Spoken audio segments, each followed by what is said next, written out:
Hello बच्चों, मैं अरुण पाल और मैं आपको क्लास 10th का चैप्टर फर्स्ट पढ़ा रहा हूँ, रियल नंबर्स।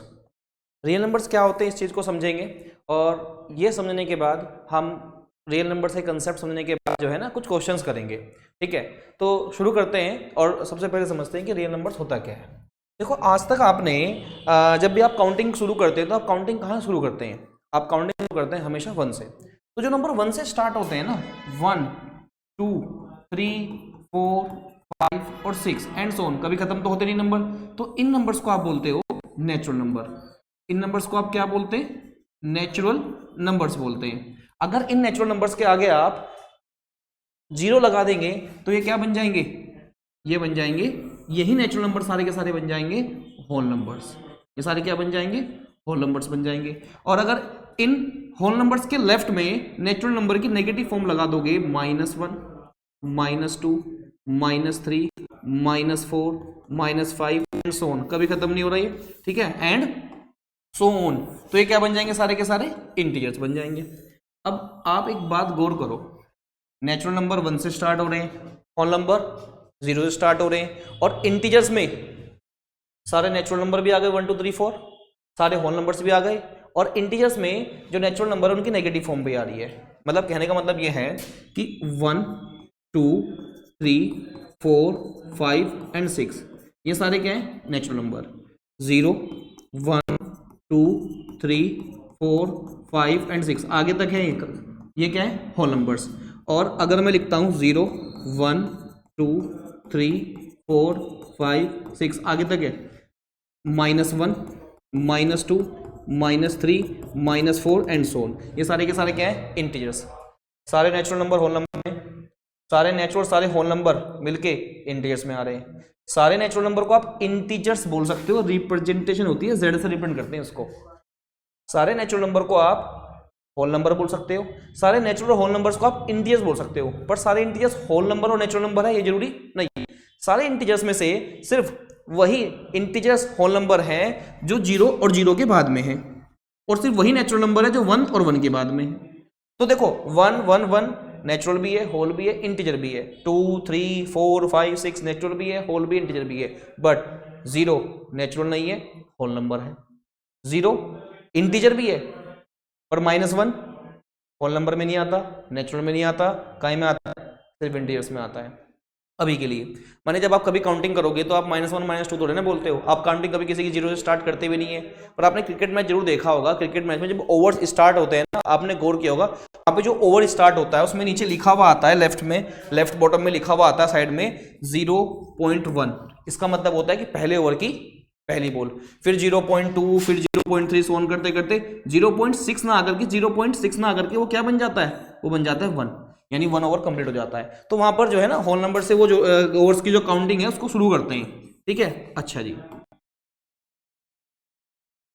तो अभी मैंने आपको बताया नेचुरल नंबर क्या होते हैं, होल क्या होते हैं, इंटीजर्स क्या होते हैं। अच्छा, नेचुरल नंबर पॉइंट पॉइंट में नहीं होते, 1 के बाद 2 आता है, 2 के बाद 3 आता है। ऐसे ही होल नंबर्स की अगर बात करूं तो 0 1 2 3 आता है, 0 और 1 के बीच में कोई होल नंबर नहीं है, 1 और 2 के बीच में कोई होल नंबर नहीं है, 2 और 3 के बीच में भी कोई होल नंबर नहीं है, ठीक है। ऐसे इंटीजर्स 1 और 2 3 4, 0 से पहले इंटीजर कौन सा आता है? -1, 1 के 0 के बाद क्या आता है? 1, 1 के बाद 2, 2 के बाद 3, 2 और 3 के बीच में कोई इंटीजर नहीं होता है। माने कहने का मतलब यह है कि नेचुरल नंबर, होल नंबर और इंटीजर्स पॉइंट में, फ्रैक्शन में नहीं होते हैं। 1 के बाद सीधा 2 नेचुरल नंबर आता है, 1 के बाद 2 ही होल नंबर आता है, 1 के बाद 2 ही इंटीजर आता है। लेकिन नेचुरल नंबर नेगेटिव नहीं होंगे, ध्यान रखना है, होल नंबर 0 से स्टार्ट होते हैं। अब मैं आपको बता रहा हूं, 0 के लेफ्ट में जो इंटीजर्स हैं उनको आप बोलते हो पॉजिटिव इंटीजर, उनको आप क्या बोलते हो? Positive integer. और 0 के लेफ्ट में जो हैं उनको आप बोलते हो नेगेटिव इंटीजर, उनको आप बोलते हो नेगेटिव इंटीजर्स। तो सर 0 के बारे में तो आपने नहीं बताया, तो 0 देखो क्या होता है। 0 का मतलब होता है 0 इज नीदर पॉजिटिव, 0 ना तो पॉजिटिव है नॉर नेगेटिव। 0 ना तो पॉजिटिव होता है और ना ही क्या है, 0 is neither positive, 0 is neither positive nor negative, but it's character is always positive, लेकिन जीरो को फिर भी क्या मान के चलते हो, पॉजिटिव मान के चलते हो, या कह लीजिए जीरो को जो है ना नॉन नेगेटिव इंटीजर बोल देते हैं, जीरो को हम नॉन नेगेटिव इंटीजर बोल देते हैं, ठीक है। तो जीरो ना तो पॉजिटिव ना नेगेटिव, जीरो के राइट वाले सारे के सारे क्या है, पॉजिटिव है, लेफ्ट वाले सारे नेगेटिव है, जीरो ना तो पॉजिटिव है ना ही क्या है, नेगेटिव इंटीजर है जीरो के बारे में। अच्छा, इसके अलावा सारे के सारे natural number, whole number, integers होते हैं। यानी कुल मिला के अब तक जो आपने पढ़ा वो सिर्फ और सिर्फ एक चीज पढ़ी, वो पढ़ा है आपने सिर्फ और सिर्फ इंटीजर्स। आपने क्या पढ़ा है, सिर्फ अभी तक इंटीजर्स पढ़ा है। सारे नेचुरल नंबर इंटीजर्स में आ रहे हैं, सारे होल नंबर इंटीजर्स में आ रहे हैं, तो अब तक आपने पढ़ा क्या, सिर्फ इंटीजर तो पढ़ा है, इसके अलावा और कुछ नहीं पढ़ा, ठीक है। हाँ, इन इंटीजर्स में कुछ नेचुरल नंबर है, कुछ होल नंबर है, और ये सारे इंटीजर्स तो है ही। इसके अलावा एक नंबर और होता है, इसको हम बोलते हैं फ्रैक्शन। फ्रैक्शन आपने जरूर पढ़ा होगा। फ्रैक्शन में क्या होता है, नंबर जो है ना P अपॉन Q की फॉर्म में होते हैं, एक नंबर ऊपर होता है और एक नंबर नीचे होता है, P अपॉन Q की फॉर्म में होते हैं। ऊपर वाले को आप बोलते हो न्यूमरेटर, नीचे वाले को आप बोलते हो डिनोमिनेटर बोलते हो। ध्यान रखना, फ्रैक्शन का मतलब होता है पीसीस करना, पार्ट यानी टुकड़े करना। क्या आप कभी किसी चीज के जीरो टुकड़े कर सकते हो? नहीं। नेगेटिव टुकड़े कर सकते हो? नहीं। जब आप किसी चीज के जीरो और नेगेटिव टुकड़े नहीं कर सकते हो तो ध्यान रखना है, फ्रैक्शन में कभी भी कोई भी नंबर ना तो नेगेटिव होता है ना जीरो होता है। यानी फ्रैक्शन में जो ऊपर और नीचे वाला नंबर होगा P और Q, ये दोनों के दोनों क्या होंगे, ये दोनों के दोनों होंगे नेचुरल नंबर। तो ध्यान से देखो, क्या 1 फ्रैक्शन है? हाँ, लगता तो है सर। अगर मैं 1 के नीचे अपनी मर्जी से 1 लगा दूं तो कोई फर्क तो पड़ने वाला है नहीं, लेकिन 1 अपॉन 1, एक ऊपर एक नीचे, फ्रैक्शन बन गया। In the same way 2 upon में 1, 3 अपॉन में 1, 4 अपॉन में 1, ये सारे क्या हो गए, फ्रैक्शन हो गए। लेकिन इनका जो डिनोमिनेटर है वो क्या है, 1 है। इन सब का डिनोमिनेटर कितना है, 1। जितने भी फ्रैक्शन है, नेचुरल नंबर है, उन सब के नीचे 1 लगा दीजिए, वो सारे के सारे भी क्या बन जाएंगे, फ्रैक्शन ही तो बन जाएंगे, बट उनका डिनोमिनेटर कितना होगा, 1। तो तुम ये कह सकते हो all natural number are fraction. सारे नेचुरल नंबर क्या होते हैं, फ्रैक्शन। विद डिनोमिनेटर कितना, विद डिनोमिनेटर 1। सारे नेचुरल नंबर फ्रैक्शन हैं, सारे नेचुरल नंबर फ्रैक्शन है, डिनोमिनेटर कितना हो गया, 1। In the same way zero को छोड़ के सारे नंबर जो हैं इनके नीचे 1 लगा दीजिए, ये भी क्या बन जाएंगे, फ्रैक्शन। ठीक है। अब मैंने आपको नेचुरल नंबर बताया, होल नंबर बताया, इंटीजर्स बताया, मैंने आपको फ्रैक्शन बताया। इसके अलावा एक नंबर होता है रैशनल नंबर। अब ये रैशनल नंबर क्या होता है, रैशनल नंबर जो होते हैं वो भी P अपॉन Q की फॉर्म में ही होते हैं। इसमें होता क्या है, जो नीचे वाला नंबर है Q, वो 0 के बराबर नहीं होता है। रैशनल नंबर में नीचे वाला नंबर 0 के बराबर नहीं होता है, तो ऊपर वाला हो सकता है, हाँ, ऊपर वाला जो नंबर है वो 0 के बराबर हो सकता है, पर नीचे वाला 0 के बराबर नहीं होगा। और अगर ऐसा है तो जैसे कि मैं एग्जांपल लिखूं यहां पर 2 अपॉन 1, ये एक फ्रैक्शन है क्योंकि इसमें 2 आ रहा है। 2 अपॉन 1 क्या हो गया, एक फ्रैक्शन हो गया। मैंने 2 अपॉन 1 लिखा, मैंने लिखा 3 अपॉन 1, ये भी एक फ्रैक्शन हो गया। लेकिन ऊपर और नीचे वाला जो नंबर होता है ना रैशनल नंबर में, वो होता है इंटीजर्स। वो क्या होता है, इंटीजर होता है। ऊपर नीचे वाला नंबर फ्रैक्शन में क्या होता है, सॉरी, रैशनल नंबर में ऊपर वाला नीचे वाला नंबर क्या होता है, रैशनल नंबर में ऊपर और नीचे वाला नंबर क्या होगा, इंटीजर। नीचे वाला 0 के बराबर नहीं होगा, ऊपर वाला 0 हो सकता है, ऊपर वाला 0 हो सकता है, लेकिन नीचे वाला 0 नहीं होगा, नीचे वाला 0 नहीं होगा। 0 इंटीजर्स होगा, और इंटीजर्स का मतलब होता है नेगेटिव भी और पॉजिटिव भी। तो आइए थोड़े से फ्रैक्शन के और रैशनल नंबर के एग्जांपल लिखते हैं। जैसे कि मैं बात करता हूं फ्रैक्शन में, तो फ्रैक्शन में तो 2/3 आएगा या 3/2 आएगा, या जितने भी नेचुरल नंबर है उनके नीचे 1 लगा दो, वो भी सारे क्या बन जाएंगे, फ्रैक्शन बन जाएंगे। ठीक है। या 5/7 आएगा, 8/3 आएगा, या 3/8 आएगा, ये सारे के सारे क्या होते हैं, फ्रैक्शन होते हैं। लेकिन अगर मैं बात करूं रैशनल नंबर की, तो रैशनल नंबर में वो तो आएंगे ही आएंगे जो फ्रैक्शन होते हैं। जैसे कि देखो 2/3, चेक कर लो, ऊपर वाला नंबर और नीचे वाला नंबर क्या होना चाहिए, इंटीजर। तो देखो क्या 2 इंटीजर है, हाँ। क्या 3 इंटीजर है, हाँ। तो ये क्या एक रैशनल नंबर है। क्या 3/2 रैशनल है, हाँ, क्योंकि 3 और 2 क्या है, रैशनल है। क्या 0/5 रैशनल है, हाँ। क्या 0 रैशनल है, हाँ, नीचे 1 लगा दीजिए, बन जाएगा। क्या 1 रैशनल नंबर है, हाँ, 1 लगा दीजिए। क्या 2 रैशनल नंबर है, हाँ, 1 लगा दीजिए। क्या 5 रैशनल नंबर है, हाँ, 1 लगा दीजिए। क्या 6 रैशनल नंबर है, हाँ, क्योंकि ऊपर और नीचे वाला नंबर है क्या, है तो इंटीजर ही, तो दोनों के दोनों नंबर क्या होंगे, रैशनल होंगे। दोनों के दोनों क्या होंगे, रैशनल होंगे।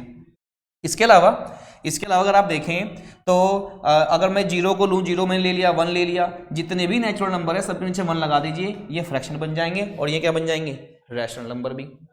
सारे होल नंबर के नीचे 1 लगा दीजिए, वो भी रैशनल बन जाएंगे। सारे इंटीजर्स के नीचे 1 लगा दीजिए, वो भी क्या बन जाएंगे, रैशनल। तो -3/1 रैशनल, -2/1 रैशनल, -1/1 रैशनल, 0/1 रैशनल हो गया, 2/3 रैशनल हो गया, 4/5 रैशनल हो गया।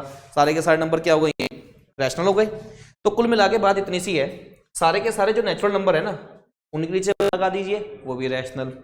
सारे होल नंबर के नीचे 1 लगा दीजिए, वो भी रैशनल। सारे इंटीजर्स के नीचे 1 लगा दीजिए, वो भी रैशनल। जो फ्रैक्शन है वो रैशनल कैटेगरी में पहले से ही आ रहे हैं। तो अब तक जो आपने पढ़ा इस पेज पे, यहां से ये सारा का सारा है क्या, इस सारे के सारे नंबर्स को हम एक ही नाम दे देते हैं और नाम देते हैं इसको हम रैशनल नंबर। रैशनल नंबर में नेचुरल नंबर भी आते हैं, होल नंबर भी आते हैं, इंटीजर्स भी आते हैं और फ्रैक्शन भी आता है, P/Q की फॉर्म वाले भी आते हैं, नेगेटिव पॉजिटिव सारे नंबर आते हैं इसमें। ठीक है, अब इसमें डेसिमल तो सर बात हुआ ही नहीं कहीं, डेसिमल भी आ गया। जैसे कि अगर मैं बोलता हूँ 5/2, तो 5/2 का मतलब क्या होता है, 2.5। तो ये डेसिमल वाला नंबर भी क्या होता है, रैशनल नंबर ही होता है। ये भी क्या होता है, रैशनल नंबर। ठीक है, तो जो भी आप डेसिमल वाले, फ्रैक्शन वाले नंबर्स पढ़ते हैं वो रैशनल होते हैं सारे। लेकिन उन रैशनल में से कुछ नेचुरल हैं ओनली, कुछ होल नंबर हैं, कुछ इंटीजर हैं, कुछ फ्रैक्शन हैं। जैसे कि अगर आप कैटेगराइज करना चाहो, मैं आपको एग्जांपल देता हूं, बताओ 2 क्या है, नेचुरल नंबर भी है, 2 क्या है, होल नंबर भी है, इंटीजर भी है। अगर इसके नीचे तुम लगा दोगे -5, अब ये क्या है, सिर्फ अब ये रैशनल नंबर में आएगा। अब ये नेचुरल नंबर नहीं है, अब ये होल नंबर नहीं है, और अब जब ये होल नंबर नहीं है और ना ये इंटीजर है ना ये फ्रैक्शन है, ये ओनली रैशनल नंबर। जरा बताओ 3/2 क्या है, ये एक सिर्फ फ्रैक्शन है क्योंकि इसमें सिर्फ ऊपर और नीचे वाला नंबर क्या आ रहा है, नेचुरल नंबर आ रहा है। पर ये एक फ्रैक्शन होने के साथ साथ ऊपर नीचे वाला नंबर पॉजिटिव है, इसका मतलब क्या है, इंटीजर है। अगर ये दोनों नंबर इंटीजर्स हैं तो फिर तो ये क्या हुआ, एक रैशनल नंबर भी हुआ। तो ये फ्रैक्शन भी है, ये रैशनल नंबर भी है। तो कुल मिला के बात इतनी सी है, सारे नेचुरल नंबर, सारे होल नंबर, सारे के सारे जो नंबर आपने यहाँ पे पढ़े हैं ना अब तक, ये सारे के सारे क्या है, रैशनल नंबर। पर सारे रैशनल नंबर नेचुरल नहीं हो सकते, सारे रैशनल नंबर होल नंबर नहीं हो सकते, सारे रैशनल नंबर इंटीजर नहीं हो सकते, सारे रैशनल नंबर फ्रैक्शन भी नहीं हो सकते। पर सारे नेचुरल, सारे होल, सारे इंटीजर, सारे फ्रैक्शन रैशनल नंबर। तो कुल मिला के आपने एक ही तरह का तो नंबर पढ़ा अब तक, क्या, रैशनल। एक टाइप का और नंबर होता है, उसको हम बोलते हैं इरेशनल नंबर। क्या बोलते हैं, इरेशनल नंबर। इरेशनल नंबर क्या होता है, जिसको आप P/Q की फॉर्म में नहीं लिख सकते, जिस नंबर को आप P/Q की फॉर्म में नहीं लिख सकते उसको हम क्या बोलते हैं, इरेशनल नंबर बोलते हैं। हिंदी में अपरिमेय संख्या बोलते हैं। एग्जाम्पल कौन से होते हैं इरेशनल नंबर के, जैसे कि √2, √3, पाई, इनको आप P/Q की फॉर्म में नहीं लिख सकते। यानी अगर स्क्वायर रूट, क्यूब रूट या फ्रैक्शन वाली पावर के अंदर कोई भी नंबर है, अगर वो जैसे कि मैं √4 की बात करता हूँ, क्या √4 रैशनल है, हाँ ये रैशनल है, क्योंकि √4 स्क्वायर से जब बाहर निकलेगा तो ये निकलता है बन के क्या, 2, या कह लीजिए +-2 बन के बाहर निकल जाता है। तो और ये +-2 है तो 2/1 लिख दीजिए, +2/1, ये क्या बन गया, फ्रैक्शन। -2/1 लिख दीजिए, क्या बन गया, रैशनल या इंटीजर बन गया। तो ये तो क्या हुआ, रैशनल नंबर हुआ। तो कुल मिला के सिर्फ 2 ही तरह के नंबर अभी तक आपने पढ़े, एक रैशनल और एक आपने पढ़ा इरेशनल। तो जो रैशनल और इरेशनल नंबर्स होते हैं, इनको मिलाकर के रैशनल और इरेशनल नंबर को मिलाकर के जो भी नंबर बनेगा उसको तुम बोलते हो रियल नंबर। क्या बोलोगे उसको तुम, रियल नंबर। तो रियल नंबर का मतलब क्या है, रियल नंबर का मतलब है रैशनल और इरेशनल। और रैशनल में कौन कौन आता है सर, रैशनल में तो कौन आता है, natural number, whole number, integers, fraction, और ये P/Q जो नेगेटिव वाले, इंटीजर वाले, तो ये सारे आते हैं। तो कुल मिला के 2 तरह के आपने नंबर पढ़े, क्या, रैशनल और इरेशनल। इनको मिला क्या बनता है, रियल नंबर बनता है। तो ये चैप्टर 1 का नाम है आपका रियल नंबर। ठीक है, अब देखो आपके चैप्टर 1 में एक थ्योरम आती है, इसका नाम है fundamental theorem of arithmetic. Fundamental theorem of arithmetic क्या कहती है, फंडामेंटल थ्योरम ऑफ अर्थमेटिक कहती है कि कोई भी कंपोजिट नंबर को आप P/Q की फॉर्म में, जो कोई भी कंपोजिट नंबर को आप एक्सप्रेस कर सकते हो उसके प्राइम फैक्टर्स के रूप में। एग्जांपल के तौर पे कंपोजिट नंबर क्या होते हैं? कंपोजिट नंबर वो होते हैं जिसके 2 से ज्यादा फैक्टर होते हैं। ऐसा नंबर जिसके 2 से ज्यादा फैक्टर होते हैं, जैसे कि 4 एक कंपोजिट नंबर है। क्यों? क्योंकि इसके फैक्टर कौन कौन है? इसके फैक्टर है एक तो, उसको फैक्टर का मतलब है डिवाइड करने वाला, इसके जो फैक्टर्स होंगे वो कौन होंगे? इसको डिवाइड करने वाला। इसको डिवाइड करने वाला कौन है? जैसे कि एक तो 1 से डिवाइड हो जाएगा, एक ये 4 से डिवाइड हो जाएगा, सॉरी एक इससे पहले 2 से भी डिवाइड हो रहा है, इससे पहले 2 से भी हो रहा है, 4 से भी हो रहा है। लेकिन हमें क्या बात करनी है? हमें सिर्फ बात करनी है प्राइम फैक्टर्स की, हमें बात करनी है सिर्फ प्राइम फैक्टर्स। तो 2 को डिवाइड करने वाले प्राइम नंबर कौन है? सिर्फ 2। और मैं इसके जो प्राइम फैक्टर्स है उसके रूप देखो उसको कैसे लिख सकते हैं? 4 को डिवाइड करो तुम, 2 जा 4 और 2 1 जा 2। मैंने 4 को कैसे लिखा? 2 इंटू 2। क्या 2 इंटू 2 किसी और नंबर के फैक्टर्स हो सकते हैं? नहीं, किसी और नंबर के फैक्टर नहीं होंगे। मैंने लिखा 6, ये कंपोजिट नंबर है 6 क्योंकि ये एक से ज्यादा नंबर से डिवाइड होता है। इसको देखो मैं प्राइम फैक्टर के रूप में कैसे लिखता हूं? 2 3 जा 6। एक कंपोजिट नंबर लेता हूं मैं 8, इसको प्राइम फैक्टर के रूप में लिख रहा हूं मैं इसके 2 इंटू 2 इंटू 2। चेक कर लो, 2 2 जा 4 और 4 2 जा 8। और किसी भी नंबर के जो प्राइम फैक्टर्स होते हैं ना वो यूनिक होते हैं। जो प्राइम फैक्टर 8 के हैं वो किसी और नंबर के नहीं होंगे। जो प्राइम फैक्टर 8 के हैं वो किसी और के नहीं होंगे। जैसे कि आप 16 के फैक्टर कर लीजिए, इसको प्राइम फैक्टर के रूप में कैसे लिखोगे? 2 4 जा 8, 2 2 जा 2 1 जा 2 8 जा 16। एक मिनट बच्चों, ये लिखा मैंने यहाँ पे 16 के फैक्टर करते हैं। 2 से डिवाइड करूंगा तो 2 8 जा 16 आएगा, 2 4 जा 8 आएगा, 2 2 जाएगा और 2 1 जाएगा। तुमने इसके फैक्टर करे तो कितना आ गया? 2 8 जा 16, 2 4 जा 8, 2 2 जा 4 और 2 1 जा 2। तो 16 के अगर फैक्टर की बात करूं तो कौन कौन आया? 2 इंटू 2 इंटू 2 और इंटू 2। जो 16 के फैक्टर है वो किसी और नंबर के फैक्टर नहीं होंगे। बात करते हैं 10 की। 10 के फैक्टर क्या होंगे? प्राइम फैक्टर 2 5 जा 10। या तुम 10 के फैक्टर को 2 5 जा लिख के 5 2 या 10 भी लिख सकते हो। ऑर्डर अलग अलग हो सकता है, 2 पहले लिख दो या 5 पहले लिख दो, उससे कोई फर्क नहीं पड़ने वाला। ऑर्डर अलग अलग हो सकता है, लेकिन किसी भी नंबर के कोई भी कंपोजिट नंबर को आप एक्सप्रेस कर सकते हो उसके प्राइम फैक्टर के प्रोडक्ट के रूप में। और जो प्राइम फैक्टर होते हैं किसी भी नंबर के वो यूनिक होते हैं। जो प्राइम फैक्टर 10 के वो 20 के नहीं होंगे, वो 15 के नहीं होंगे, वो किसी और नंबर के नहीं होंगे, ध्यान रखना। एग्जाम्पल लेते हैं 15 के प्राइम फैक्टर 3 5 जा 15। 20 के प्राइम फैक्टर क्या होंगे? 2 2 जा 4 और 4 5 जा 20। 21 के प्राइम फैक्टर क्या होंगे? 21 के प्राइम फैक्टर हो जाएंगे 3 7 जा 21। चेक कर सकते हो, जो प्राइम फैक्टर 21 के वो किसी और के नहीं है, जो प्राइम फैक्टर 20 के वो किसी और के नहीं है, जो 15 के वो भी किसी और के प्राइम फैक्टर नहीं है। किसी भी नंबर के जो प्राइम फैक्टर होते हैं वो क्या होते हैं? यूनिक होते हैं। किसी भी नंबर के जो प्राइम फैक्टर होते हैं वो क्या होते हैं? यूनिक। जो एक नंबर के प्राइम फैक्टर होते हैं वो किसी दूसरे के प्राइम फैक्टर नहीं हो सकते। अब ये फंडामेंटल थ्योरम अर्थमेटिक ने कहा कि किसी भी नंबर, कोई भी कंपोजिट नंबर को आप एक्सप्रेस कर सकते हो उसके प्राइम फैक्टर के प्रोडक्ट के रूप में, ठीक है।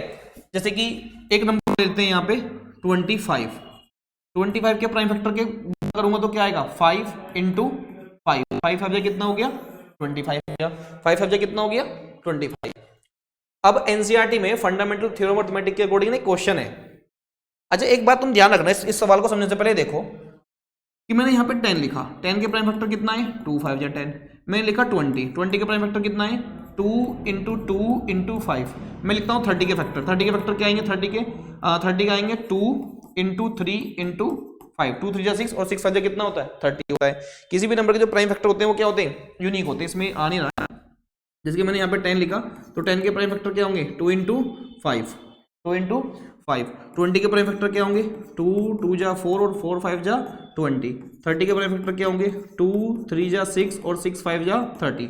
आप गौर कर रहे होंगे जिस नंबर के आखिरी में 0 आ रहा है उसके प्राइम फैक्टर में 2 और 5, 2 और 5 और 2 और 5 आएगा। इस बात को थोड़ा यूज करते हैं, जरा करते हैं। एग्जाम्पल क्या कहता है कि कंसिडर 4 की पावर n। n कोई नेचुरल नंबर है और चेक करके बताओ कि n की जगह क्या कोई ऐसी वैल्यू रख सकते हैं नेचुरल, जिसको पुट करने पे हमें एक ऐसा नंबर मिले जिसके आखिरी में 0 आता है, जिसकी यूनिट डिजिट क्या हो? 0। जैसे कि समझाने का मतलब यह है कि तुम 4 की जगह पर कोई नंबर रखो, जैसे कि 2।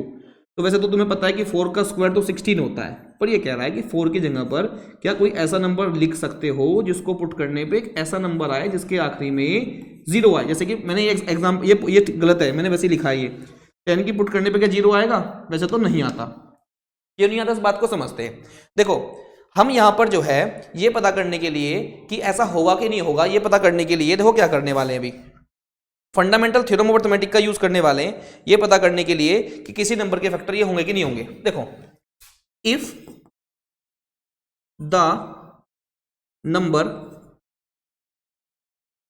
4 की पावर n, अगर 4 की पावर n जो है were end to with digit 0, अगर 4 की पावर n में कोई नेचुरल नंबर n रखने पर ऐसा नंबर मिल जाता है जिसको पुट करने पर क्या आता हो, जिसको पुट करने पर क्या आता हो, 0 आता हो, तो फिर तो पक्की बात है उसके फैक्टर में क्या आएगा, 2 and 5 जरूर आएगा। फिर तो उसके फैक्टर में क्या आएगा, 2 and 5 जरूर आएगा। फिर तो उसके फैक्टर में 2 and 5 जरूर आएगा अगर फैक्टर पुट करते हैं हम। तो देखो, इफ द नंबर 4 की power n were and with the digit 0 then it would be divisible by 5. if the number 4 की power n were end to with digit 0 then it would divisible by 5, तो वो 5 से divide होगा। क्योंकि अगर मान लीजिए इनकी जगह आपने कोई नंबर पुट किया, पुट करने पे कैसा नंबर आपको मिल गया जिसके आखिरी में 0 आ रहा है, तो फिर तो पक्की बात है तब वो 5 से डिवाइड होगा। पर आपको पता है कि ऐसा पॉसिबल नहीं है, ऐसा पॉसिबल नहीं है।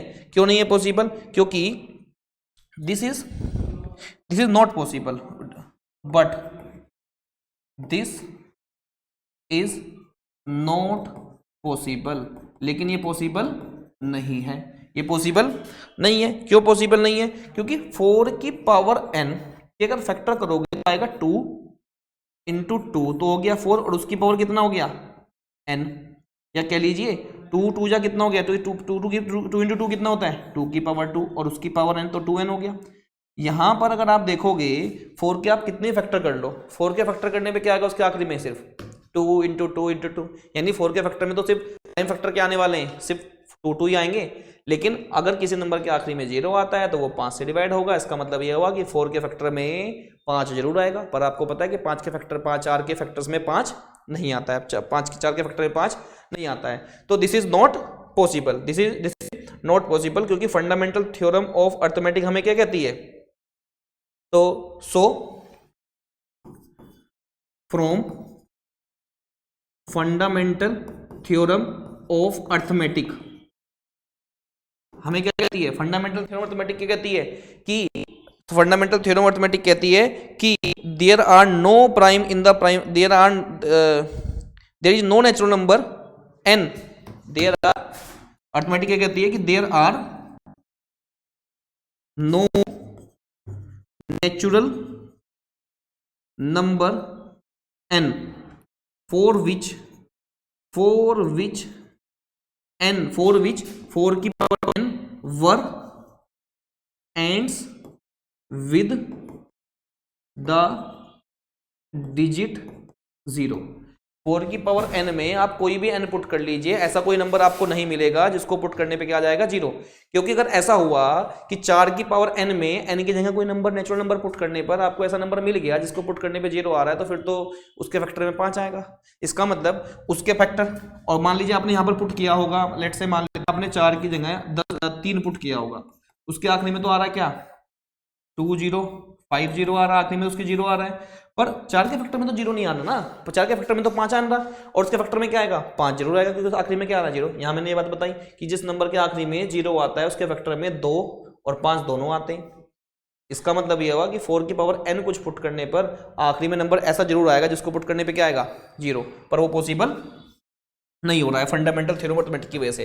ऐसे 6 की पावर n में कर सकते हैं आप, भाई 6 की पावर n में अगर कोई नंबर पुट करने पर, 6 की पावर n में अगर कोई नंबर पुट करने पर कोई ऐसा नंबर आ भी गया जिसको पुट करने पे 0 आ रहा है, तो फिर तो पक्की बात है इसके प्राइम फैक्टर में 5 और 2 जरूर होंगे, इसके प्राइम फैक्टर में 5 और 2 जरूर होंगे। लेकिन 6 के फैक्टर में फैक्टर करूं तो 6 के फैक्टर में सिर्फ क्या आ रहा है 2 into 3 आ रहा है। अगर 6 के फैक्टर में 2 into 3 आ रहा है तो फिर तो ये पॉसिबल ही नहीं है कि एक ऐसा नंबर मिल जाए n की जगह कुछ रखने पर जिसके आखिरी में क्या आता हो जीरो। क्यों? Fundamental theorem of arithmetic. तो फंडामेंटल थ्योरम ऑफ अर्थमेटिक फिर से मैं ये बताती है कि किसी नंबर के जो प्राइम फैक्टर्स होते हैं वो यूनिक होते हैं, यानी जो प्राइम फैक्टर 6 के हैं 2 × 3, जितनी बार पुट करोगे उतनी बार ही 2 आएगा, उतनी बार ही 3 आएगा। लेकिन जिसके आखिरी में 0 होगा उसके आखिरी में 5 आएगा, लेकिन 6 के फैक्टर में 5 नहीं आता है। तो from fundamental theorem of mathematics से हम कह सकते हैं कि ये पॉसिबल नहीं है कि किसी n को यहाँ पर रखने से 4 की पावर n में या 6 की पावर n में कोई भी नेचुरल नंबर ऐसा नहीं है जिसको पुट करने से ऐसा नंबर मिल जाए जिसके आखिरी में 0 आता हो। इवन मैं कहता हूँ तुम अगर तुम जो है कोई भी नंबर ले लो, जैसे कि तुम 8 की पावर n में भी 6 की पावर n, 7 की पावर n, 4 की पावर n, 9 की पावर n, इनमें कोई भी नेचुरल नंबर पुट कर लो, कभी आखिरी में 0 नहीं आएगा, क्योंकि इन सब के फैक्टर में 5 नहीं आता है। और अगर मैं बताऊं तुम्हें 5 की पावर n में भी पुट कर सकते हो, तो तुम बोलोगे इसमें तो 5 आता है, तो इसमें लेकिन 2 तो नहीं आएगा ना। 5 का जो फैक्टर करोगे तुम कभी भी 5 की पावर n को कुछ भी पुट करो, उसके फैक्टर करना, उसके आखिरी में 2 नहीं आता। यानी जिस नंबर के आखिरी में 0 आता है उसके प्राइम फैक्टर में 2 और 5 आता है। दोनों का आना जरूरी है, दोनों का आना जरूरी है। 5 में पॉसिबल नहीं है, किसी नंबर में पॉसिबल नहीं है, ये सिर्फ तभी पॉसिबल होगा जब कोई नंबर 0 वाला ही होगा। इसकी पावर कुछ भी रख लो, इसकी पावर कुछ भी रख लो, ऐसा ही नंबर आएगा जिसके आखिरी में 0 आएगा। 10 की पावर 1, 10 की पावर 2, 100, 3 पे 1000, फिर 10,000, ऐसे करता हुआ आएगा। यानी जिस नंबर के आखिरी में 0 आएगा उसकी पावर कुछ भी रखो, आखिरी में ऐसा ही नंबर आएगा जिसमें 0 आता हो। बाकी इसके अलावा और किसी और में नहीं आता है। ठीक है, ये था सवाल आपके पास। अब हम कर रहे हैं प्राइम फैक्टर कर रहे हैं। किसी भी नंबर के जो प्राइम फैक्टर होते हैं देखते हैं वो कैसे करते हैं। ध्यान से देखो जरा, किसी भी नंबर के प्राइम फैक्टर कैसे करते हैं। जैसे कि देखो 140 के प्राइम फैक्टर करने हैं आपको, और 140 के प्राइम फैक्टर देखते हैं कैसे होंगे। 140, 2 7 जा 14 होता है, 2 0 जा, फिर 2 से डिवाइड करूंगा तो कितना आएगा 35 होता, 2 का आधा, 5 7 जा और 7 1 जा। यानी आपने 140 के फैक्टर करे, और 140 के जो फैक्टर है वो क्या है 2 जा 4 इंटू 5 इंटू 7, 2 दूनी 4 पंजे 4 5 जा 20, 27 जा कितना होता है 120। जो प्राइम फैक्टर 140 के ही किसी और के प्राइम फैक्टर नहीं होंगे। ठीक है, क्योंकि ये फंडामेंटल थ्योरम ऑफ अर्थमेटिक आपको ये तो बताती है कि जो प्राइम फैक्टर होते हैं किसी भी नंबर के वो क्या होते हैं, यूनिक होते हैं। 156 के फैक्टर करो, फिर से उसको 2 से डिवाइड करो, 2 7 जा 14, 1 2 8 जा 16, 2 3 जा 6, 2 9 जा। इसको डिवाइड करो, किससे डिवाइड करोगे 3 से, 3 1 जा 3, 3 3 जा 9 और 13 1 जा 13। ठीक है, तो तुमने क्या किया 2 इंटू 2 इंटू 3 इंटू 13, ये किसके फैक्टर आ गए 156 के। और किसी भी नंबर के जो प्राइम फैक्टर होते हैं वो क्या होते हैं, यूनिक होते हैं। अब 3 8 2 5 दे रखा है, 3 8 2 5 के फैक्टर करते हैं, तो 3 8 2 5 के जो फैक्टर्स होंगे वो क्या होंगे 3 8 2 5। 3 8 2 5 के जो फैक्टर्स हम करेंगे, हम इसको डिवाइड करते हैं 3 से, 3 1 जा 3, 3 2 जा 6, यहाँ पे 2 बच गया, 3 7 जा 21, 3 5 जा 15, फिर 3 से करो, 3 4 जा 12, 3 2 जा 6, 3 5 जा 15। चेक करो 3 से हो रहा है 4, 4 + 2 कितना होता है 6 5, ये 3 से डिवाइड नहीं हो रहा है, 4 से भी नहीं हो रहा। इसको करते हैं 5 से, 5 8 जा 40, 2 बचा, 5 5 जा। ठीक है, फिर से 5 से करते हैं क्योंकि आखिरी में 5 आ रहा है तो 5 से डिवाइड हो जाएगा, तो 5 1 जा 5, 5 7 जा 35, 17 प्राइम नंबर है, 17 के टेबल में आता है। यानी 3 8 2 5 के जो प्राइम फैक्टर्स आए वो आए 3 इंटू 3 इंटू 5 इंटू 5 इंटू 17। आपने छोटी क्लास में भी करे होंगे, 6th या 7th में भी करे होंगे। तो किसी भी नंबर के जो प्राइम फैक्टर्स होते हैं वो यूनिक होते हैं, ऑर्डर को छोड़ के। 17 आगे लिख दो, 5 आगे लिख दो, उससे फर्क नहीं पड़ना चाहिए। पर हाँ, जो 3 8 2 5 के फैक्टर होंगे वो किसी और नंबर के नहीं हो सकते हैं। इन द सेम वे हम डिवाइड करते हैं 5 0 5 5 को डिवाइड करते हैं 5 0 0 5 को, तो 5 0 0 5 को जब डिवाइड करोगे तो कितना आएगा 5 से ही कर लेते हैं, 5 1 जा 5, 5 0 जा 5 0 जा और 5 1 जा कितना होता है 5। 5 से कर लिया तुमने इसको, अब तुम इसको डिवाइड करो 7 से करके देखो, 5 से तो ये होगा नहीं, ये 6 से भी नहीं होगा, 7 से करके देखते हैं इसको डिवाइड 7 से, तो 7 1 जा 7, 3 बचा, 3 को लगाओ यहाँ पे, 7 4 जा 28, 2 बचा, 7 3 जा 21, 7 3 कितना हो गया 21 हो गया, 143 आ गया। 11 से करके देखो, 11 1 जा 11, 11 बन जा 11 नीचे लिखो, 14 में से 11 3 3 लगाओ उसके आगे, 11 3 जा 33 और 13 बन जा 13। टेबल लर्न होगी तभी फैक्टर हो पाएंगे, और टेबल लर्न होगी तभी एलसीएम एचसीएफ आसानी से निकल भी पाएगा, वरना मुश्किल हो जाएगा थोड़ा सा। तो देखो तुमने 505 के जो फैक्टर करे, तुमने 5005 के जो फैक्टर करे वो क्या क्या आए, वो आए 5 × 7 × 11 × 13। गौर करो जितने भी नंबर के मैंने फैक्टर निकाले हैं, जितने फैक्टर्स हैं इनके प्राइम नंबर है, और इनके प्राइम फैक्टर्स को गुणा करने पे वही नंबर आ रहा है, क्योंकि यही तो कहता है फंडामेंटल थ्योरम मैथमेटिक्स कि किसी भी नंबर के जो प्राइम फैक्टर्स होते हैं वो क्या होते हैं, यूनिक होते हैं, ऑर्डर को छोड़ के। ऑर्डर आगे पीछे ऊपर नीचे हो सकता है। बात करते हैं एलसीएम की। एलसीएम आपने ये भी छोटी क्लास में पढ़ा होगा, यहाँ पे 2-4 सवाल हैं उनको भी कर लेते हैं। तो एलसीएम जो होता है वो होता क्या है, एलसीएम आपने पहली क्लास में पढ़ा होगा। एलसीएम की अगर बात करूं तो एलसीएम का फुल फॉर्म होता है वो होता है least common multiple. Least common multiple. अब लीस्ट में, लीस्ट का मतलब सबसे छोटा होता है, लीस्ट का मतलब क्या होता है, सबसे छोटा होता है। अब मल्टीपल का मतलब होता है टेबल में आने वाला नंबर। मल्टीपल का मतलब क्या होता है, टेबल में आने वाला नंबर। जैसे कि मैं बात करूं, यहाँ पे 2 लिखा मैंने, यहाँ 4 लिखा मैंने, यहाँ पे 6 लिखा। मैं 2 की टेबल में आने वाले नंबर लेते हैं, 2 1 जा 2, 2 3 जा 2, 2 जा 4, 6 8 10 12 14। टेबल में आने वाले नंबर कभी खत्म नहीं होते हैं। 4 1 जा 4, 4 2 जा 8, 4 3 जा 12, फिर कितना आएगा 16, और फिर कितना आएगा 16 आ जाएगा। 16 के बाद कितना आएगा 20, 24, फिर 28 एंड सो ऑन। 6 के टेबल 6 1 जा 6, 6 2 जा 12, 6 3 जा 18, 24, फिर कितना आएगा 30 एंड सो ऑन। अब आप ये देखो 2, 4 और 6 के टेबल में जो कॉमन मल्टीपल है वो कौन कौन है। जैसे कि लिखा है कि कॉमन मल्टीपल जो है इनकी टेबल में आने वाला 2 की, 4 की और 6 की 12 है कॉमन मल्टीपल। 12 के बाद जो इनकी टेबल में सब में जो कॉमन मल्टीपल आएगा वो आएगा 24। आगे जाकर कहीं पर 24 आएगा, तीनों की टेबल में 24 आएगा कॉमन। और भी बहुत सारे जो मल्टीपल्स होंगे इनकी में कॉमन होंगे, बहुत सारे जो नंबर इनकी टेबल में कॉमन होंगे। लेकिन आपको ये देखना है कि इन कॉमन मल्टीपल में से, जितने भी ये कॉमन मल्टीपल्स हैं, इन कॉमन मल्टीपल में से सबसे छोटा मल्टीपल कौन है। इन सभी मल्टीपल में सबसे छोटा मल्टीपल कौन है 12। तो उनका एलसीएम क्या हो गया 12 हो गया। एलसीएम का मतलब होता है दिए हुए नंबर्स में जो सबसे छोटा कॉमन मल्टीपल होगा, सबसे छोटा टेबल में आने वाला नंबर को हम क्या बोलते हैं, एलसीएम बोलते हैं। इन द सेम वे अगर तुम इनका एचसीएफ निकालोगे 2, 4 और 6 का, एचसीएफ की बात करूं अगर मैं, एचसीएफ का मतलब होता है highest common factor. Highest common factor, factor का मतलब होता है डिवाइड करने वाला नंबर। फैक्टर का मतलब होता है डिवाइड करने वाला नंबर, डिवाइड करने वाला नंबर होता है। जैसे कि तुमने लिखा यहाँ पे 2, तुमने लिखा यहाँ पे 4, तुमने लिखा यहाँ पे 6। 2 को डिवाइड करने वाला कौन कौन है, 2 को डिवाइड करने वाला है यहाँ पे एक तो 1 और एक 2। 4 को एक 1 डिवाइड करेगा, 2 डिवाइड करेगा, खुद 4 डिवाइड करेगा। 6 को कौन कौन डिवाइड करेगा, 1 डिवाइड करेगा, 2 करेगा, 3 करेगा, और 3 के बाद और कौन करेगा 6 करेगा।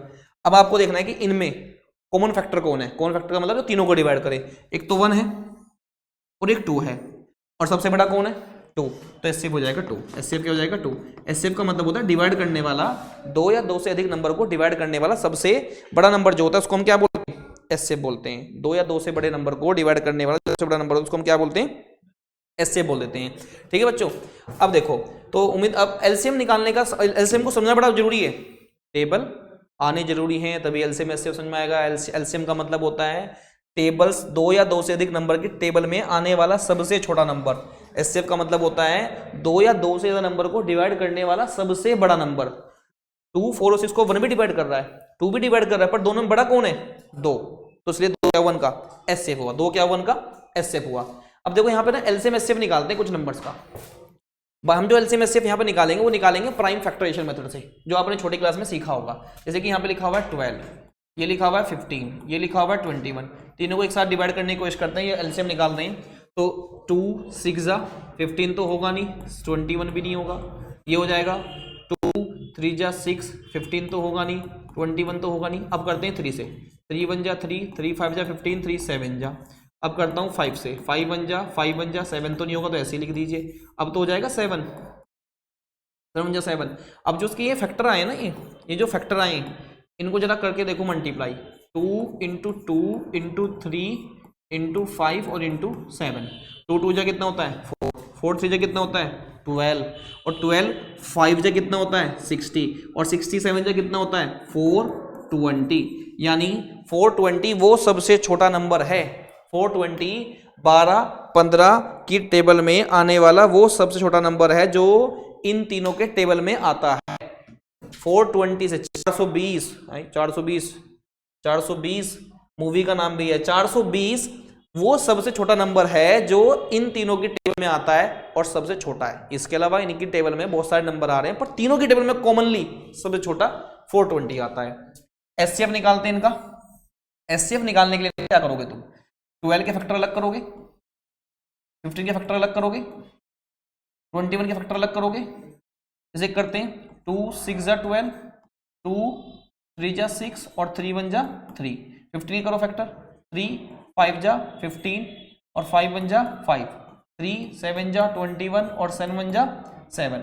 12 के फैक्टर लिखो, 15 के फैक्टर लिखो, 21 के फैक्टर लिखो, सब नंबर्स के फैक्टर लिखो। जैसे कि 2 इंटू 2 इंटू 3, 3 इंटू 5, 3 इंटू 7। सब में कॉमन क्या आ रहा है, पहले तो बस 3 ही कॉमन आ रहा है, तो ये क्या हुआ उनका एचसीएफ, ये क्या हुआ उनका एचसीएफ। एचसीएफ हुआ 3, यानी 3 वो सबसे बड़ा नंबर है जो इन तीनों क्या करता है डिवाइड। 3 से बड़ा कोई नंबर नहीं है जो इन तीनों क्या कर दे डिवाइड कर दे। तो एचसीएफ का मतलब होता है 2 या 2 से ज्यादा नंबर को डिवाइड करने वाला सबसे बड़ा नंबर, इन तीनों नंबर को डिवाइड करने वाला सबसे बड़ा नंबर। अब देखो अगले 3 नंबर जो हैं, तीनों के तीनों जो नंबर हैं प्राइम नंबर्स हैं, इन तीनों का जो एलसीएम और एचसीएफ है वो देखते हैं कैसे आएगा। अगर मैं 17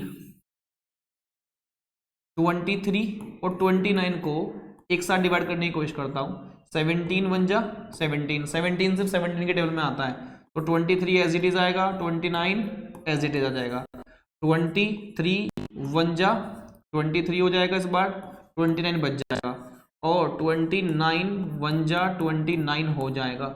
एलसीएम निकालने के लिए इनके मल्टीप्लाई करो, 17 इंटू 23 और इंटू 29।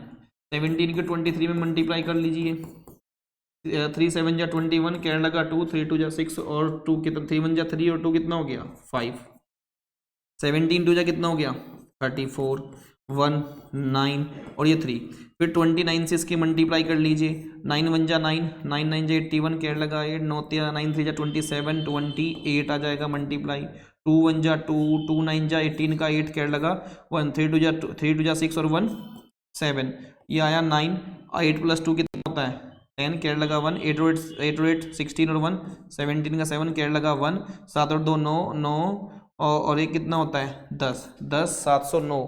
ये गलत आ रहा है, इन तीनों की मल्टीप्लाई करके ये नहीं आएगा। चेक करो एक बार कहाँ गलती है। 3 7 जा 21, 17 2 जा 34, 193 391 आ रहा है, बिल्कुल सही है। 29 9 1 जा 9, 9 9 जा 81, 9 3 जा 27। गलती हो गई यहाँ पर, हमने कैरी गलत जोड़ दिया, ठीक है। इसको दोबारा सही कर लीजिए बच्चों। 9 1 जा 9, 9 9 जा 81 का 1, कैरेट लगा 8, 9 3 जा कितना होता है 27, 27 प्लस 8 कितना होता है 27 प्लस 8 होता है 35, फिर 2 1 जा 2, 2 9 जा 18 का 8, कैरेट लगा 1, 3 2 जा 6 6 और 1 कितना होता है 7, 9 2 और 1 3, 8 और 5 3, 7 और 3 10 और 1 11, बिल्कुल सही आंसर आ रहा है 1 1 3 1 1 3 3 और 9। ये आ गया इसका एलसीएम। यानी 17 23 और 29 की टेबल में आने वाला सबसे छोटा नंबर यही है, इससे छोटा कोई दूसरा नंबर नहीं है जो इन तीनों की टेबल में आता हो। अब बात करते हैं इनके एचसीएफ की। तो देखो 17 से डिवाइड होगा, 23 से डिवाइड होगा सिर्फ और सिर्फ, और 29 सिर्फ 29 से ही डिवाइड होगा, इसके अलावा और कैसे नहीं। तो 17 के फैक्टर में क्या आ रहा है 1 से डिवाइड हो रहा है 17 से, 23 किससे डिवाइड हो रहा है 1 से और 23 से, और 29 किससे डिवाइड हो रहा है 1 से और 29 से। तीनों को डिवाइड करने वाला कॉमनली सबसे बड़ा नंबर कौन है 1 ही तो है, तो उनका एचसीएफ क्या हो जाएगा 1। ये आप होमवर्क में करिएगा, ट्राई कर लेना उसको जरूर, ऐसे ही प्राइम फैक्टर से। अब एक नोट है इसमें, आपकी बुक में लिखा हुआ है कि दो नंबर्स के लिए, मान लीजिए कोई दो नंबर है, एक ए है और एक है बी, वो जो जो भी दो नंबर है उन दोनों नंबर का एलसीएम और एचसीएफ, उन दोनों नंबर के एलसीएम और एचसीएफ की गुणा अगर करोगे तो वो उन्हीं दोनों नंबर की गुणा के बराबर है। कहने का मतलब ये है, अगर आप एलसीएम निकालोगे किसका, ए का और बी का, ए और बी का एलसीएम और एचसीएफ की गुणा करने पर ए और बी की गुणा के बराबर ही आएगा। जैसे कि मैं एग्जांपल यहां पर मैंने लिया 2 और मैंने लिया 4। 2 का एलसीएम क्या होगा, 2 का एलसीएम की अगर बात करें तो 2 का एलसीएम क्या होगा 2 का एलसीएम का मतलब है 2 और 4 के टेबल में आने वाला सबसे छोटा नंबर कौन है, दोनों के टेबल में, वो 8 आएगा कि 8 आएगा। क्या आने वाले होंगे, 2 दिन वेट कर ले, मैं भी आ ही रहा हूँ थोड़ी देर में।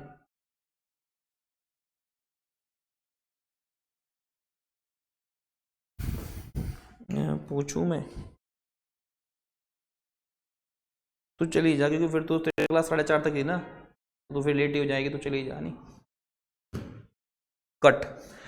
एलसीएम का 2 और 4 का एलसीएम क्या होगा, 4 होगा। 2 और 4 को डिवाइड करने वाला सबसे बड़ा कौन होगा, 2 होगा। तो ये हो गया इन दोनों का एचसीएफ और ये हो गया इन दोनों का एलसीएम। अब इनके एलसीएम की गुणा करो उसके एचसीएफ से, कितना आ रहा है 4 × 2 8 आ रहा है। और इन दोनों नंबर की भी गुणा करो जी, इसको ए मानो इसको बी मानो, इन दोनों के भी गुणा करो ए और बी को। तो ए कितना है 4, बी कितना है 2, 4 2 कितना हो गया 8, 4 2 कितना हो गया 8। तो कुल मिला के देख लो 2 और 4 का एलसीएम ये गुणा करने पे 8 आया और इन दोनों की गुणा करने पे कितना आया 8। यानी दो नंबर के लिए, दो पॉजिटिव इंटीजर के लिए, दो पॉजिटिव इंटीजर के लिए, इंटीजर की बात हो रही है, दो पॉजिटिव इंटीजर के लिए उन दोनों नंबर का, उन दोनों पॉजिटिव इंटीजर की एलसीएम से भी गुणा, सिर्फ जो होता है दो नंबर का उन दोनों की गुणा करने पे उन्हीं दोनों नंबर की गुणा के बराबर आता है। ठीक है, मैंने आपको प्राइम फैक्टर से एलसीएम निकालना सिखाया, ये वाला आपका होमवर्क है, आप ट्राई करना। जब आप प्रैक्टिस करोगे तभी आपको समझ में आएगा, टीचर के पढ़ाने से समझ में आ जाएगा जरूरी नहीं है, समझ में तो आ रहा होगा, लेकिन प्रैक्टिस करोगे तो फिर वो करना भी आ जाएगा आपको, इसलिए प्रैक्टिस बहुत जरूरी है। अब देखो उस चीज को वेरीफाई करने के लिए यहाँ पर जो है ना एक क्वेश्चन आ गया है, कह रहा है कि आपको जो है क्या पता करना है, एचसीएफ पता करना है किसका 96 का और 404 का, किससे, प्राइम फैक्टराइजेशन वाले मेथड से। प्राइम फैक्टराइजेशन वाले मेथड से आप दोनों को, आपको इनका एचसीएफ पता करना है प्राइम फैक्टर वाले मेथड से। ठीक है, एचसीएफ पता करने के बाद एलसीएम निकालना है, एलसीएम निकालना है, हेंस लिखा हुआ है, हेंस का मतलब है उसी एचसीएफ का यूज करके, उसी एचसीएफ का यूज करके एलसीएम निकालना है, अलग से प्राइम फैक्टर से इसका एलसीएम नहीं निकालना। चलो पहले प्राइम फैक्टर से एचसीएफ निकालते हैं। मैं करता हूं यहां पे 96 के फैक्टर, फिर करेंगे 404 के फैक्टर, उनमें कॉमन देखेंगे और कॉमन की पहले मल्टीप्लाई करेंगे। पहले 2 से डिवाइड कर रहा हूं तो 48 आ जाएगा, फिर 2 से डिवाइड करूंगा तो 24 आएगा, फिर 2 से डिवाइड करूंगा तो 12 आएगा, फिर 2 से डिवाइड करूंगा तो 6 आएगा, फिर 2 से डिवाइड करूंगा 3 आएगा, फिर 3 से करूंगा तो 3 1 जा 3 आएगा।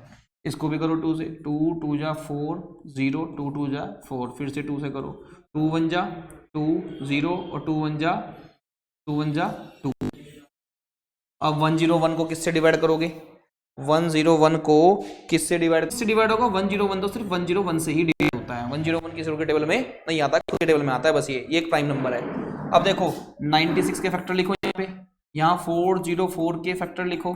96 के फैक्टर क्या है 2 × 2 × 2 × 2, 1 2 3 4 5 और एक है 3, और इसके हैं 2 × 2 और × 101, ये कॉमन एचसीएफ निकालने के लिए जो ये कॉमन फैक्टर आए हैं इनकी कर दीजिए आप मल्टीप्लाई, 2 2 जा कितना हो जाएगा 4, एचसीएफ कितना आ गया 4 आ गया, एचसीएफ कितना आ गया 4। अब एचसीएफ जब 4 आ गया है तो इसी का यूज करके एलसीएम निकालना है। आपको पता है दो नंबर की आप एलसीएम और उसी के एचसीएफ की गुणा कर दोगे तो बराबर आएगा उन्हीं दो नंबर की गुणा के। आप इस नंबर को ए मान लो, इसको बी मान लो। अब एलसीएम नहीं पता सर, वो तो निकालना है। एचसीएफ कितना है, एचसीएफ है 4, अभी निकाला। पहला नंबर कितना है 96, दूसरा नंबर कितना है 404 है। अब एलसीएम निकालना है, तो एलसीएम निकालने के लिए जो 4 मल्टीप्लाई में वो तरह किस में आ जाएगा, वो डिवाइड में कर लीजिए आप। 4 से इसको देखो 4 1 जा 4 0, 4 1 जा 4, अब ये आ गया 96 और 101, इन दोनों की मल्टीप्लाई करिए 101 और 96 की, आसान। 6 1 जा 6, 6 0, 6 1 जा 6 हो गया, फिर 9 1 जा 9, 9 0, 9 1 जा 9, 6 9 6 9, आंसर कितना आ गया आपके पास, ये 9696 आ गया एलसीएम।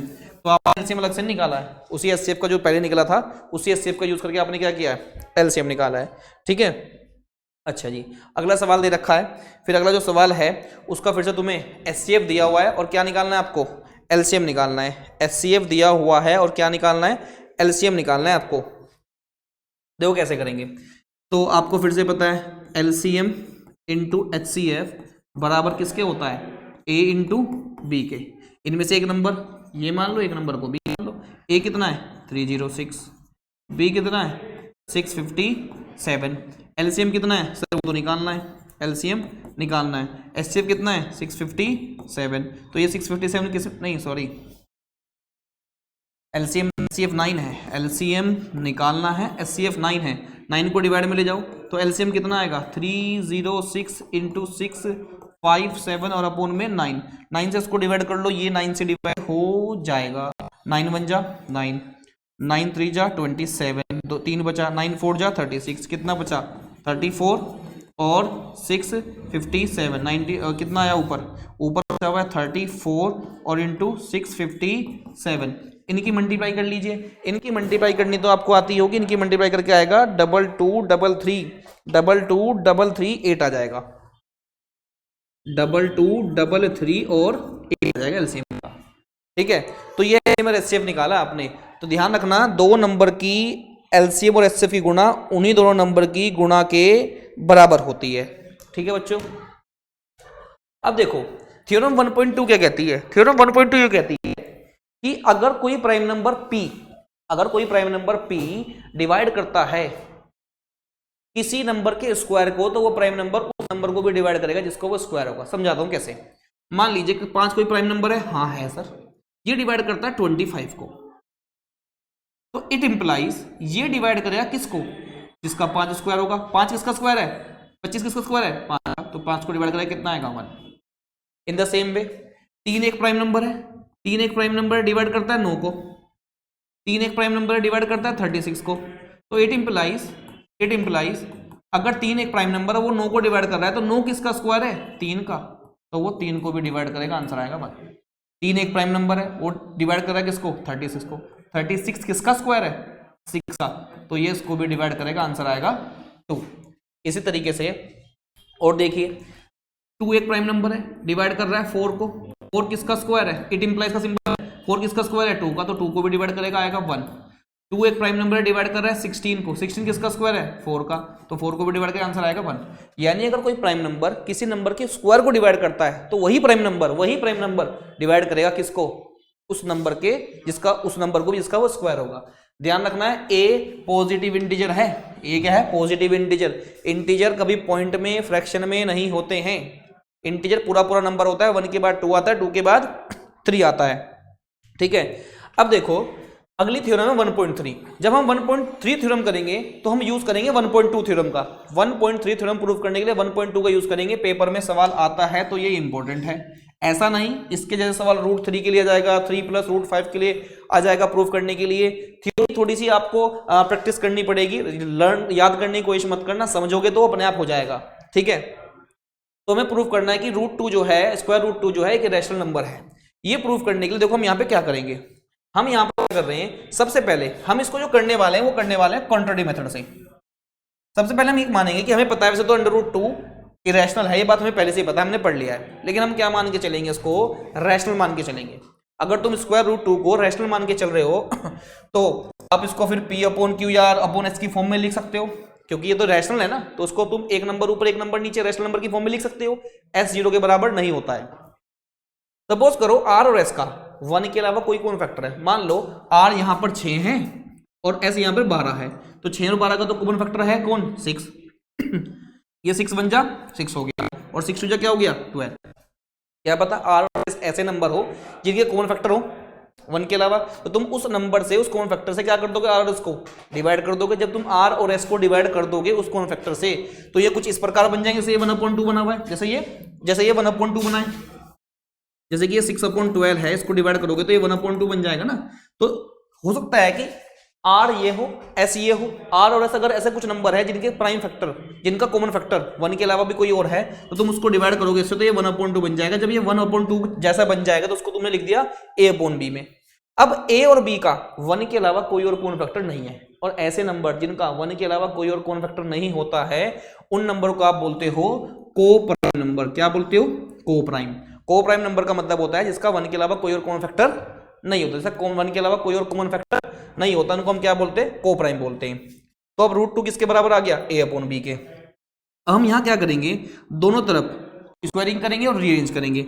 आपने लिखा ये ए अपॉन में बी, आप एक काम करें दोनों तरफ कर दीजिए स्क्वायरिंग, कर दी। रूट 2 का स्क्वायर 1/2 पावर तो कट जाएगी, तो ये 2 आ गया, ये आ गया ए स्क्वायर अपॉन बी स्क्वायर, ये बी स्क्वायर डिवाइड में ले जाइए, तो ये कुल मिला के कैसे आ जाएगा? बी स्क्वायर इंटू 2 और equal to A square divide में लीजिए, तो बी स्क्वायर बराबर आएगा ए स्क्वायर अपॉन 2 के। चेक करो क्या 2 प्राइम नंबर है? हाँ है। ये प्राइम नंबर किसको डिवाइड कर रहा है? ए के स्क्वायर को। ये 2 एक प्राइम नंबर है, किसको डिवाइड कर रहा है? ए के स्क्वायर को। तो क्या ये ए को डिवाइड नहीं करेगा? थ्योरम 1.3 ये तो कहती है कि here A divides A square, then by theorem 1.2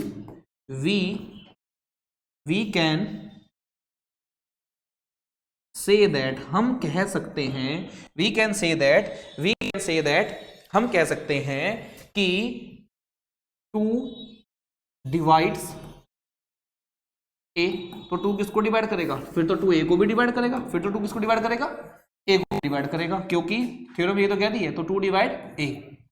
मैंने क्या कहा कि अगर 2 पिछले वाली इक्वेशन थी क्या? पिछले वाली इक्वेशन ये थी कि 2 डिवाइड कर रहा है ए स्क्वायर को, और आंसर कितना आ रहा है? B square.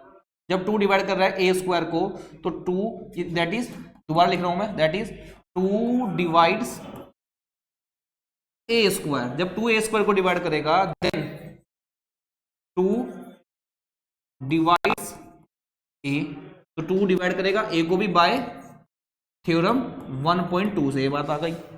अगर 2 डिवाइड करता है ए को, अगर जब 2 डिवाइड करेगा ए को, तो मान लेते हैं आंसर सी आएगा, यानी ए की वैल्यू कितनी आएगी? 2c आ जाएगी। 2 डिवाइड से जाके डिवाइड चल जाएगा मल्टीप्लाई में। पीछे एक इक्वेशन लिखी हुई है आपने, बी स्क्वायर इंटू 2, इस वाली इक्वेशन में जो है ना ए की वैल्यू पुट कर दो, B square into 2 equal to A square में, बी स्क्वायर इंटू 2 और इक्वल टू ए स्क्वायर में ये वाली वैल्यू पुट कर दीजिए, तो बी स्क्वायर इंटू 2, ए की जगह लिख दीजिए 2c, और उसका स्क्वायर भी तो है, कोई स्क्वायर है तो 2 का स्क्वायर क्या होता है? 4, c का स्क्वायर c, ये हो गया बी स्क्वायर इंटू में 2। अब एक काम करिए, ये 4 को लीजिए डिवाइड में, तो 4 को बी स्क्वायर अपॉन में 4c, 2 1 जा 2 2 जा, कितना आ गया? बी स्क्वायर अपॉन में 2 बराबर c। 2 एक प्राइम नंबर किसको डिवाइड कर रहा है? बी स्क्वायर को। 2 एक प्राइम नंबर है और किसको डिवाइड कर रहा है? बी स्क्वायर को। जब ये बी स्क्वायर को डिवाइड कर रहा है, that is 2 divides B square, then by theorem 1.2, then theorem 1.2, 2 divides, yes 2 divides B, तो 2 किसको डिवाइड करेगा? बी को भी डिवाइड करेगा। 2 किसको डिवाइड करेगा? बी को भी डिवाइड करेगा। तो ये गड़बड़ हो क्यों रही है? पहले तुमने ये कहा था, पहले तुमने ये कह दिया था कि ए एंड बी आर को प्राइम। ए और बी क्या है? को प्राइम है। ये बात हम पहले कह चुके हैं। कहां पर कह चुके हैं? यहां पर तुम कह चुके हो कि जब तुमने आर और एस को डिवाइड किया कॉमन फैक्टर से उनके, तो वो ए अपॉन बी बन गया। ए और बी क्या है? को प्राइम। यानी ए से डिवाइड होगा, बी से डिवाइड होगा, ए से डिवाइड होगा, बी से डिवाइड होगा। दोनों किससे डिवाइड होंगे? 1 से डिवाइड होंगे। या दोनों किससे डिवाइड होंगे? 1 से डिवाइड होंगे। ठीक है। लेकिन अब यहां पे समझ में आ गया कि यार ए तो 2 से डिवाइड हो रहा है, पर तुमने यहां पीछे क्या कहा? ए से, बी से, या फिर दोनों किससे होंगे? कॉमनली 1 से। लेकिन आगे जाके ए किससे डिवाइड हो रहा है? 2 से। बी किससे डिवाइड हो रहा है? 2 से। तो ये गड़बड़ क्यों हुई? ये गड़बड़ क्यों हुई? इसका मतलब ये हुआ ए और बी का, it means A and B have at least 2 as a common factor other than 1 के अलावा भी 2 का पास 1 के अलावा भी ए और बी के पास 2 कॉमन फैक्टर है, तो ये गड़बड़ हुई क्यों? This contradiction has arisen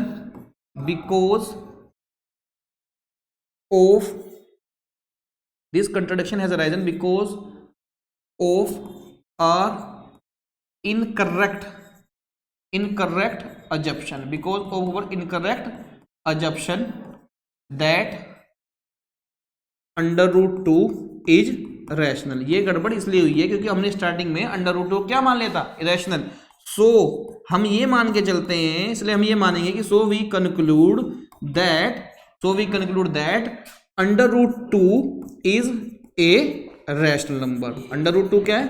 irrational number. इसलिए हमें क्या मान के चलेंगे कि अंडर रूट 2 क्या है? एक रैशनल नंबर है। तो ये गड़बड़ इसलिए हुई थी क्योंकि स्टार्टिंग में हमने पहले से क्या मान लिया? अंडर रूट 2 क्या है? रैशनल नंबर है।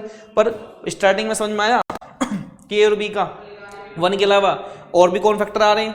यहाँ पर तो ए और आर और एस थे, तुमने डिवाइड किया, ए आ गया, ए और बी को प्राइम बताए तुमने यहाँ पे कि ए से बी से या दोनों 1 से डिवाइड होंगे।